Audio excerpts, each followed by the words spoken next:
voyez ce que je viens de faire, que le scooter je l'ai laissé partir même si j'avais totalement déjà la puissance pour passer devant, etc. C'est juste parce que en fait je me suis pas présenté à lui. Pour moi c'est une règle que je me suis mis, c'est-à-dire que je me suis pas mis à sa hauteur pour qu'il ait ce truc de ok il y a un gars à côté de moi, et où là après je me serais permis de passer devant. Mais là je me suis pas présenté, donc je suis pas monté à sa hauteur, j'ai pas eu le temps entre guillemets, ce qui fait que en passant fort à côté de lui, il suffisait que lui il se décale un peu ou un truc comme ça et t'as un accident à la con. Et ça c'est une genre de petite règle que moi je me mets toujours en place. Je trouve que c'est sécuritaire comme histoire. C'est comme à un feu rouge, je me mets jamais devant un camion ou un puce, parce que il y a ce risque que t'as pas vu, que toi tu loupes ta vitesse et que tu finisses dessous. Alors le bus il y a moins de chance quand même parce qu'ils ont une meilleure visibilité, mais les camions, bah, j'ai déjà entendu des histoires comme ça de vélos qui se sont fait écraser parce que le camion est parti, il avait pas vu le vélo qui était juste devant lui, en dessous de son champ de vision, et ce cycliste, ben, il est décédé. Donc c'est quand même des trucs qui sont parfois vite problématiques. Quand si un camion qui a un feu rouge et qui est le premier au feu, et ben je lui passe pas devant et je vais me mettre derrière lui et puis j'attendrai une prochaine occasion. C'est une diminution des risques. Maintenant là, tu vois, là je vais bien me mettre à côté,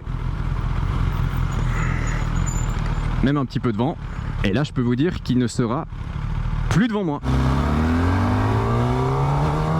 Voilà, mais au moins, lui et moi, on a eu ce partage d'informations visuelles que, ok, il y a un autre de roue. C'est même pas une question de, ok, c'est celui qui met le plus devant qui va passer. C'est juste que toutes les personnes impliquées dans ce redémarrage sont au courant de tous les gens qu'il y a autour.